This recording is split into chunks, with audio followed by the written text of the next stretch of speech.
Hello YouTube, welcome back to my channel, and finally I've been able to get my hands on the brand new LG G5.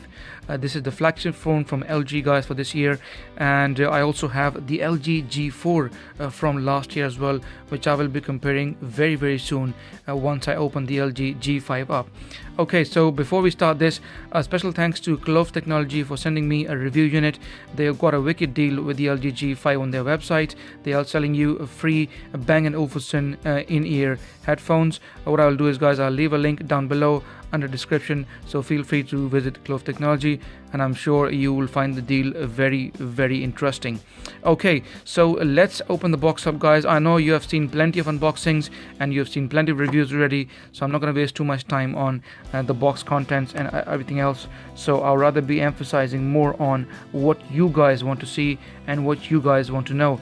I've been asked quite a few questions by my followers and subscribers in the last few weeks, so I will rather be answering them questions instead, and also whilst doing so, have a look at the phone as well. The phone, by the way, comes in three colors: Titan, Silver and Gold. The one here I've got is the Titan color sent by Clove Technology, which is a decent color.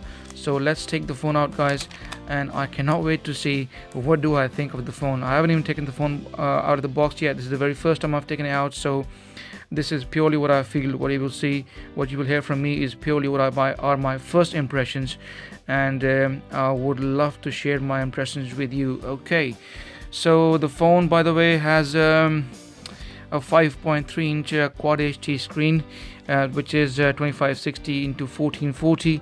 So let's put all this stuff aside. Let's emphasize on the first of all on the phone, because that's, I'm sure, most of what you are interested at. By the way, I'm recording with the Samsung Galaxy S7 Edge at Full HD 1080p with 30 frames per second. So this will give you an idea of how the S7 Edge is. If you're looking to start your YouTube channel or you want to record with the phone, it will give you a good idea of the video quality on the Samsung Galaxy S7 Edge.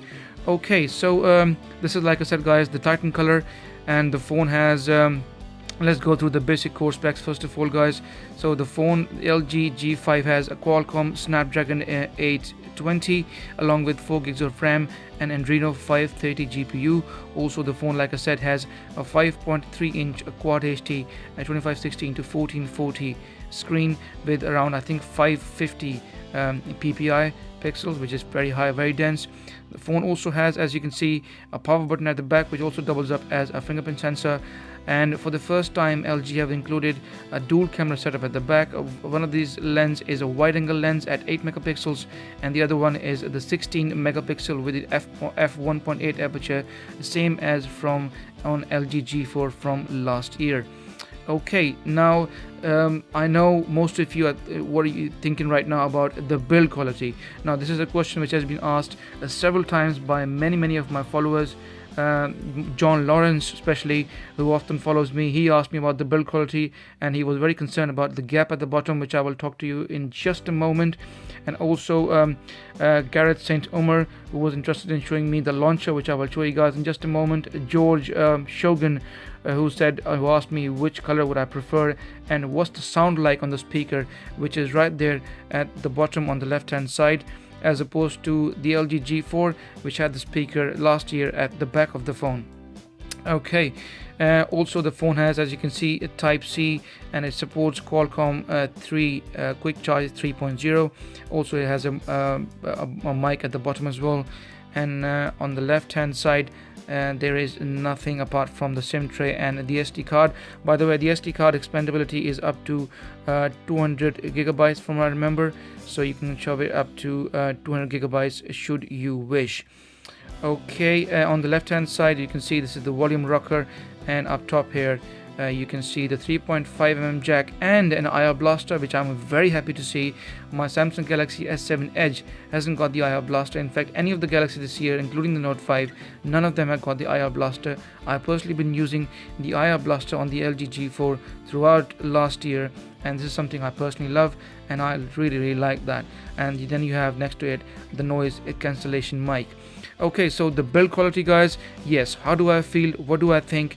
Holding in your hands, I can tell you guys one thing straight away: it is more comfortable than the LG G4 from last year. The LG G4 had a rectangular form factor, as you can see, and very sharp corners, which at times was a bit difficult to hold, and it would push against your palm, and at times you would find it hard to put your thumb all the way across. And I can tell you, because of the rounded edges on the LG G5, it definitely helps in gripping it, and also it's a bit more easy to grip as compared to, say for instance, the Samsung Galaxy S7 Edge, which has a glass metal back.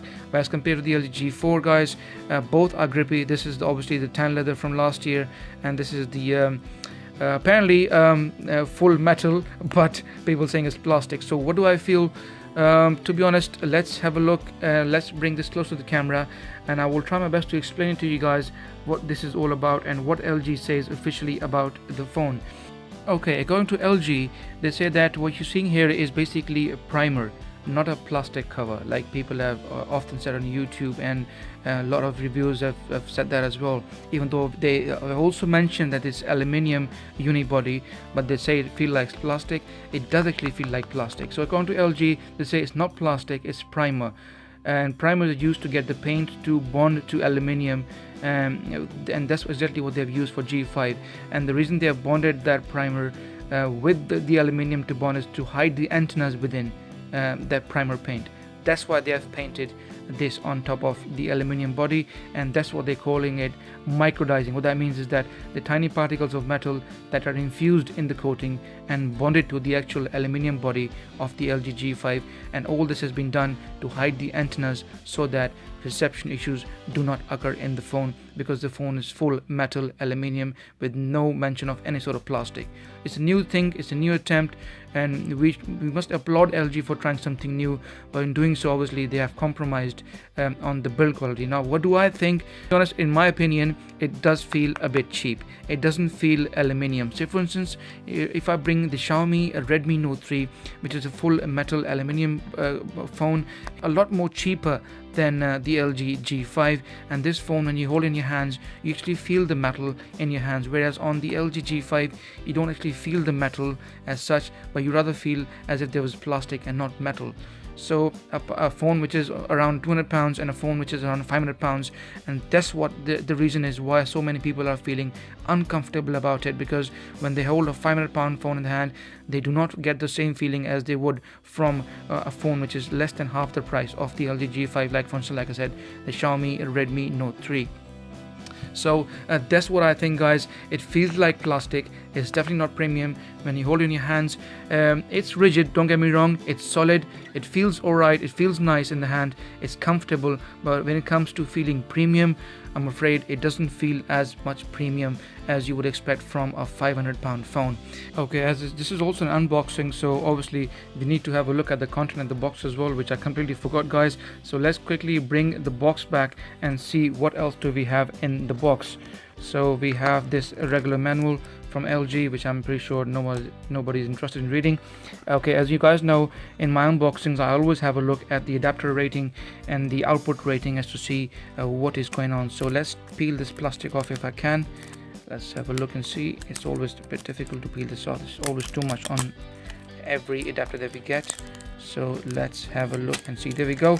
I finally managed to take it off. And if we have a quick look now at the adapter, and let's have a look and see what are the output ratings. As you can see, this has output of 9 volt and 1.8 amp, I think, and also 5 volt 1.8 amp as well.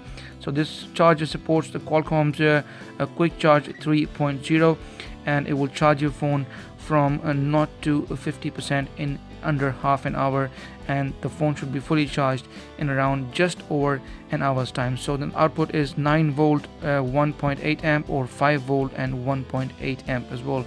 This is slightly different from what I see on other chargers. Normally you get to see 9 volt and 1.2 amp, or you see 5 volt and 2 amp.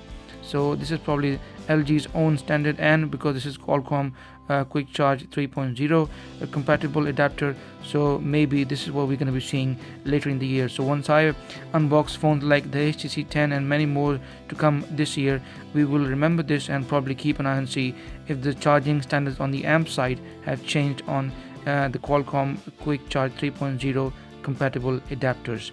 Okay, so what else do we have?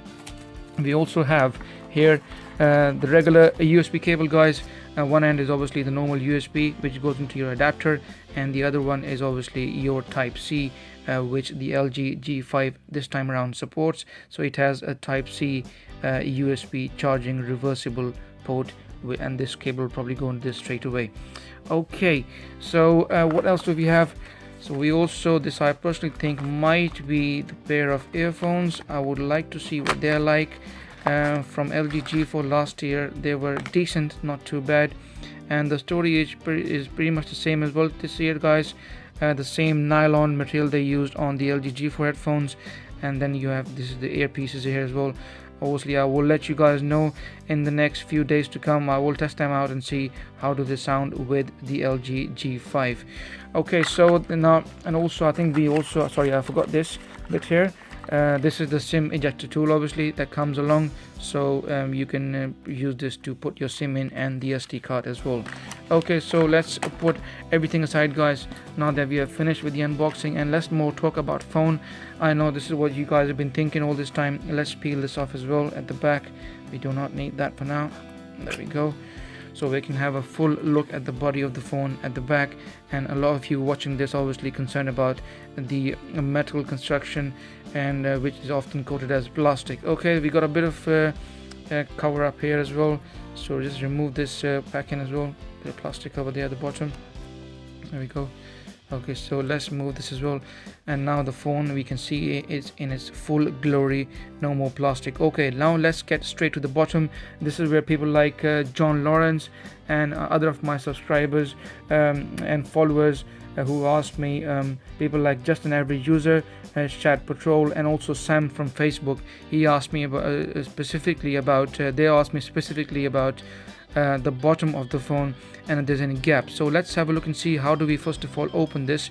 On the left hand side at the bottom, guys, there's a button there, so you push that button there and then you're supposed to pull this out. There we go, and the battery just comes out straight away, and then you'll have to obviously detach the battery module from the base, which is a bit harder to do. Let's have a look. Okay, so I had to use a lot of force to actually remove this, so you better have strong hands, guys. But I tell you what, because this is a new phone and it hasn't been used, so as time goes on, the more you put the battery in and out of the base, I'm sure it will loosen up a bit, and eventually it will be easy for you to put it back in. I'm struggling to put it back in, to be honest. Let's have a look if I can. There we go, and let's remove this back again. Okay, a bit of more power is needed. There we go. I'm finding it slightly harder to put the battery back in and pull it out, but like I said, guys, once you practice it a few times, I'm sure it'll be fine, and with time it will loosen up as well. So it's quite rigid, to be honest. The battery is not going to fall off. If you put it in like that, the battery will not fall off. But there's one thing I've noticed straight away. I can feel a bit of you know, the base seems a bit loose to me. I don't know if you can hear that in the camera.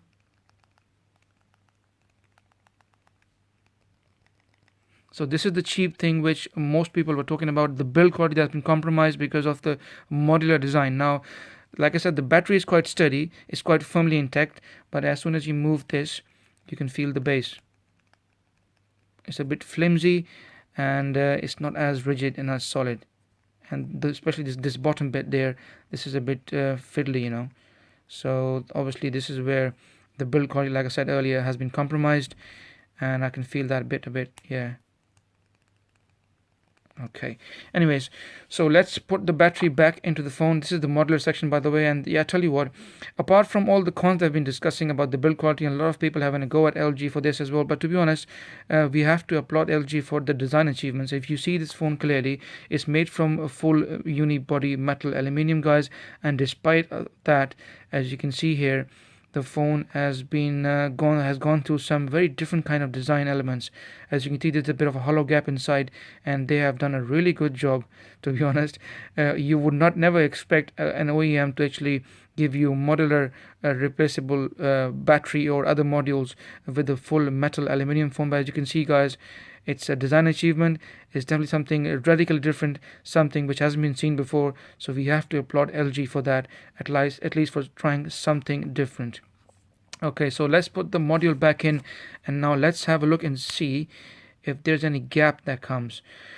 So the gap has been mostly noted in videos on the bottom left and the bottom right hand side. So from what I can see, it looks alright to me. It's pretty intact, it's not loose. Okay, I think I can feel a bit there on the bottom right side there. I'm going to keep quiet for a few seconds, because I can I think I can feel a bit of flimsiness here as well.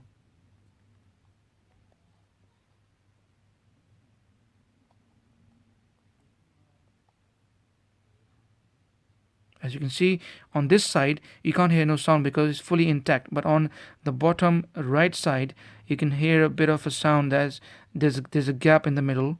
Like I said, I'm going to keep quiet again for a few seconds.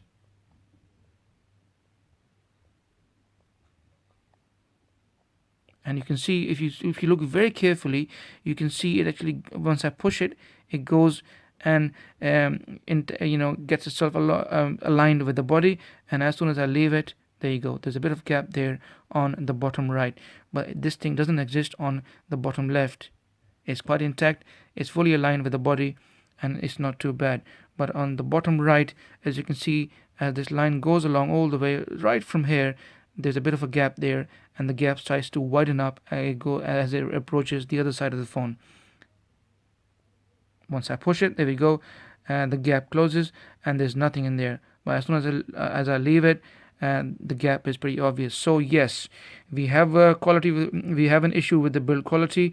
As you can see, the line on the right hand side, there's a bit of gap there, and the module doesn't actually align unless I push it all the way like that, and then the gap actually is completely gone, or it just finishes. As soon as I leave it, the gap widens up, and you can see straight away that there's a bit of gap on the right hand side. So this there is definitely an issue, yes. And like me, I'm sure many others have reported the same. So all those who asked me about the bottom gap, including John Lawrence and Chat Patrol, Sam from Facebook, and Just an Average User, guys, yes, there is a bit of gap here at the bottom on the right hand side, and from what I remember of the videos that I've seen on YouTube, plenty of them have reported this, specifically on the right hand side of the phone. And as you can see, let me just push it back, and again, as you can see, the gap reduces, and once I leave it in its normal state, the gap widens up. So there is definitely a quality control issue, and LG should have, to be honest, looked into this. If me as an average user, as a regular YouTuber, can see this straight away, I don't know how this phone was able to go through the quality control of LG. So a bit shocking, but to be honest, it's not that big a deal if you were to just use the phone just normally and wouldn't be that pin picky like I am at the moment. But because we have seen, including myself, seen videos already, we've been made aware of it, so that's why we can probably notice it straight away. And I'm pretty sure most of us, if we were not informed about this, probably would have simply been ignored. We would have ignored it, and we have just go along with it anyway, regardless. But because there's been so much talk in the media, so much negative press, that's why we are seeing this thing. But then again, for a £500 phone, I'm also gonna say you do not expect this kind of build quality from a phone of this price and this range. Anyways, so this is build quality, guys. The gap is there, yes. It's a bit hard to detach the module. You need a bit of force. This bit is easy, sliding the battery out, but when it comes to sliding the battery out from the actual base, it's a bit of a hard work, and I'm pretty sure it will soften up with time. I hope it doesn't soften up too much, but there's a bit of flimsiness there at the bottom, as you can see. And this should have been more firm, to be honest. It shouldn't be that loose at the bottom, because it gives you that cheap feeling. Okay, so I haven't got other modules like the Hi-Fi Plus module, guys, and the Cam module, so I will not be able to comment on that. But I can assure you, if I do get a hold of those modules, I will let you guys know straight away, and I will see if I can make a video or two on those modules as well. As you can see, guys, here at the back, you got a bit of a camera hump. It's a bit protruding. It's not too bad actually. Still flat along with the surface, but a bit of a lip here. As you can see, this lip actually surrounds the two dual camera setup. The camera also has a laser autofocus and an LED flash as well in there. I think it's a dual LED flash from what I can see. Yes, it's definitely a dual LED flash along with the laser autofocus, and this is obviously the power button along with this doubles up as a fingerprint sensor. So let's turn the phone on, guys, now that we have discussed enough on the build quality, and let's have a look and see what the software is all about. There are obviously a few concerns here as well, guys. I'm pretty sure most of you watching this would like to know how is the app drawer issue going on, getting along with the LG G5. The app drawer issue is obviously something which has been mentioned quite a few times in the past, and it is definitely something which a lot of you out there are obviously concerned, and a lot of people have been saying that the phone's UI gives you more of a look of the iOS, which is not good. And as an Android enthusiast, I actually agree as well. I personally like the app drawer. Without the app drawer, the UI definitely looks like the iOS, so which is obviously not a good feeling. Okay, now it says Android is starting, and it will take probably a few minutes before it boots up, so hopefully it won't be long. Finishing booting, there we go. The specs are obviously top end Qualcomm Snapdragon 820 along with 4 gigs of LPDDR4 RAM, so speed shouldn't be an issue. So let's go through this setup, guys. UK, yes, that's fine. Okay, boom. Let's skip as much as we can. Skip all this as well. Next, skip anyway. Okay, next. No, thank you. Skip all of this if we can, because I want to go to the UI and I want to talk to you guys straight away about the UI and the app drawer. That's my main concern. Now there are two things as far as the app drawer is concerned. The very first bit is that there is the UI, there is the app drawer hidden in the phone already. So let's get into settings. I'll show you this very quickly if it allows me to go through that. Is first settings, and let's get into, no, not right now, display, and from display, from home screen, I think it's somewhere there, and select home. And then as you can see here, it says easy home, so provides an easy interface for beginners with a simple layout and larger font size. If you tap on this option, guys, there we go, and as you can see, your easy home screen is now up, and you have got your app drawer back up straight away. Let me bring the phone close, guys, and show you. There we go. As you can see, it tells you the brightness is way too high, so let's lower the brightness on, at least you guys can see a bit. There you go. So this is the app drawer. So once I go into the app drawer, guys, as you can see, this is the easy setup. But I'm sure most of you watching right now will be saying, why would you have to go to easy setup? Because that's for old people, isn't it? People who don't know much about phones, so they wouldn't want to use the easy setup. So the other way around is to actually go into the LG's smart world. For that, I will have to log into my LG account. So let's get into display, home screen, and let's set this back to the actual basic home, which is without the app drawer. So what I'll do is, guys, I will actually get my Wi-Fi up and running. I will get my LG Smart World settings up and running as well, and I'll be with you in just a moment with the UX Home 4.0 launcher. Okay, guys, so I'm back. Now I have set up my Wi-Fi as well, and also the LG Smart World app, which took me a few minutes to update. So let's get into here, LG, and this is where your Smart World LG's own app store is. So once you tap here, guys, then what you have to do next is to actually tap on search. It takes a while to load. It's loading. There we go. And then here you can type UX 4.0 LG Home. There you go. You can type LG Home or you can type UX 4.0. In both the cases, your LG Home 4.0 launcher will come up. Now Gareth St. Homer, one of my regular followers, he made a request for this. He wanted me to install it whilst I was setting the phone up to see how this goes. So download and then download again. Okay, and this should download it straight away without any issues. I agree. Start with the device account. I'd rather be easy instead. Service update is asking for. You can download free content on this phone without signing in. Okay, there we go.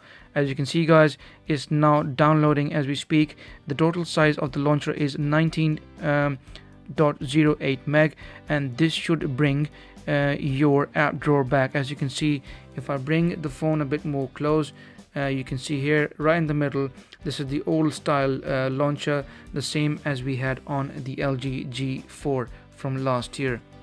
Okay, as you can see, it's taken a bit of while, guys. So whilst it's downloading, let's also quickly compare the LG G5 with the LG G4. Now the LG G4 from last year, had a 5.5 inch screen as compared to the 5.3 inch screen which is on the LG G5. I tell you what, they are pretty much the same in size. There's hardly any difference from what I can see. This phone obviously has a bigger bezel as compared to the LG G4. LG G4 had one of the best screen to body ratios I've had in a smartphone in a long time. As you can see, the LG G5 has a slightly bigger bezel as compared to the LG G4. If you look at the top here, guys, this 2.5D glass actually bends all the way across to the front, as you can see there. So that takes a bit of extra bezel. And also at the bottom, the bezel as compared to the LG G from last year is slightly lesser, but up top it's more, so it compensates from the top. So pretty much the same as the LG G4 from last year. Now in terms of holding them both in my hand, I can say one thing though: both are extremely comfortable to hold, because this one has got, the G4 has got the tan leather back obviously, and the G5 has this metal back which feels like plastic. But still, the LG G5 is not as slippery as, say, the Samsung Galaxy S7 Edge. I think like last year, guys, as you know, I've been covering LG G4 throughout on my channel, and I never put any case on because the phone was so grippy and I wanted to feel as close to the phone as it was possible. So that's why I left the LG G4 last year without a case. And the story is going to be pretty much the same with the LG G5 as well, even though this is a review unit, guys. But if I own the phone, if I buy the phone outright for myself at some point this year, I will most likely keep this phone without any case, because I can tell you the phone is grippy, even though it's got this plastic metal aluminium back. But still, the phone is grippy, and I can tell you, you can use this phone without any case. It would not slip from your hands. It is definitely not as slippery as the Samsung Galaxy S7 or the S7 Edge, so you can easily survive with this phone without a case, and pretty much the same as it was the case with the LG G4 from last year. Now when it comes to the actual weight, this seems a bit more chunkier. I think the LG G5 is around 157 grams and the LG G4 is probably around the same weight as well, but I just feel that LG G5 is slightly heavier because obviously it's got the metal aluminium unibody, so it's bound to be slightly heavier than the LG G4. But when it comes to the actual in-hand feel, I think the LG G5, because of its rounded edges and smaller form factor, slightly smaller form factor, even though they look pretty much the same, but there might be a difference of maybe half a millimeter or so, but it definitely is easier in the hand because of the rounded edges, and it definitely feels very comfortable in the hand as well. I think the width might have been reduced as well. Let's have a quick look. That's why I'm feeling it more comfortable. There you go, guys. As you can see, the width on the LG G5 has definitely been reduced, and that's why I'm feeling it more comfortable as compared to the LG G4. And like I said earlier in my video, when you hold the LG G4 in your hands, because of the sharp edges, you at times it hits your palm and you find it hard to move your hand across, and you have to slide the phone down halfway down your hand for you to go across. Whereas on the LG G5, because of the rounded edges, it's easier to move your thumb across, and obviously the screen is 5.3 inches as well, so slightly easier as compared to the LG G4. So the design element improvements in when it comes to the actual in-hand feel and the comfort in hand is definitely there, and is better than the LG G4 from last year. So if you're looking to upgrade from LG G4 to LG G5, most likely when it comes to the build quality and the overall in-hand feel, I'm sure you will feel it a lot better than the LG G4. Okay, so let's have a look and see how far have we gone, guys. It's taken a bit of a while, guys, so what I'll do is I will let this download. Even though my Wi-Fi is not the fastest, it's not as bad, but I don't know, for some reason it's taking far too long. Let me download this, guys, and once I'm back, I will show you how this changes your layout on your home screen. Okay, guys, so I'm back with the LG Home 4.0 launcher, which I was downloading earlier. It was taking a while, and that's why I went off. I'm back now, and I can see it says it's fully installed. So now let's tap onto this, and hopefully we'll have the app drawer come back on it. So let's click on installed. Okay, it's not doing nothing here anyway. I'll just press the home button because it might have installed automatically itself. Okay, there we go. Okay, now it's giving you an option here: Easy Home, Home, or Home UX 4.0. So we're gonna go for Home UX. This is the option there, the third option here, Home UX 4.0. Let's tap on this and use it as a default app and tap on OK. There we go. Ta-da! So as you guys can see, the now old UX from LG G4 last year is now back, and we have now the app drawer on the LG G5. As you can see, same as before, all the apps are in there, and this is your widget section like it was on your LG G4. So not bad. So if you install the LG UX 4.0 from LG's Smart World app, guys, you can get this straight away. All you have to do is go into LG Smart World and in search there type UX 4.0 or type in home, and you should be able to get the home app installed straight away, a home launcher, and you should have your launcher here back in if you are missing that. This should have been on the phone, to be honest, in my opinion, by default. You shouldn't have to go into LG Smart World and do all those logins and stuff and then you install it. But obviously, because of a lot of complaints from consumers and customers and reviewers, LG were very quick to put it on their own app store, and from there we can now install it straight away without any issues. Okay, let's also have a look and see which version of Android the LG G5 is running. So let's get into settings, guys, and from here right at the bottom, about phone, as you can see here, and let's get into the software info bit. There we go. So it's running Android Marshmallow 6.0.1, as you can see it on the very top. It has the Android security patch level March update. The April update hasn't just hit it yet, but I'm sure at some point it will. So I will keep you guys informed on that as well. Also, I want to have a look and see how much storage does the phone has out of the box. So let's go into settings again, and let's get back into storage if you can find it first. There you go, storage and USB. And from here you can see the available storage at the moment is 22.84 gigs, by the way. I have installed a few LG apps from this LG Smart World, and I've done an update to a couple of my apps as well. So it was around 23 gigs, I can tell you that for sure. So out of the 32 gig, you'll probably be getting around 23 gig, which is not too bad. But then obviously LG's UI is pretty heavy as well, so that's taking up a lot of space from what I can see. So not too bad. Also, I wanted to show you guys the actual model of this LG G5. This is the European model, guys, and I will show you there are going to be many variants around the world.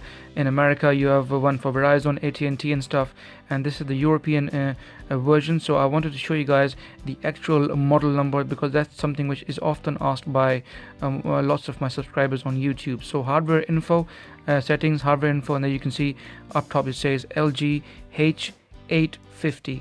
So this is the actual model number, the European LG G5 LG H850. Also, I want to have the RAM management, guys. The phone has, like I said, 4 gigs of RAM. So let's have a look and see how the RAM management so far is, even though I hardly installed any apps, but I still wanted to show you guys very quickly. So settings, and from here we should have something like memory. There we go. And as you can see, out of the 4 gig, the phone is using almost 2 gigs of RAM. So half of the free space is on the RAM is available. In fact, 1.8 gig is available, and 2 gig has been taken by the system already. As you guys know, LG's UX is a bit heavy, and that's why it's taking 2 gigs of RAM. And I think once I install a few more apps and use it for a few days, the RAM management situation should change, and it should be consuming rather more RAM instead. But I'll have the phone with me for the next 2-3 weeks, guys. I will keep on posting on my social media links like Google+, Facebook and Twitter. I will be posting about battery life, about the RAM management, and about everything else I can find about the phone. So please stay tuned to my social medias.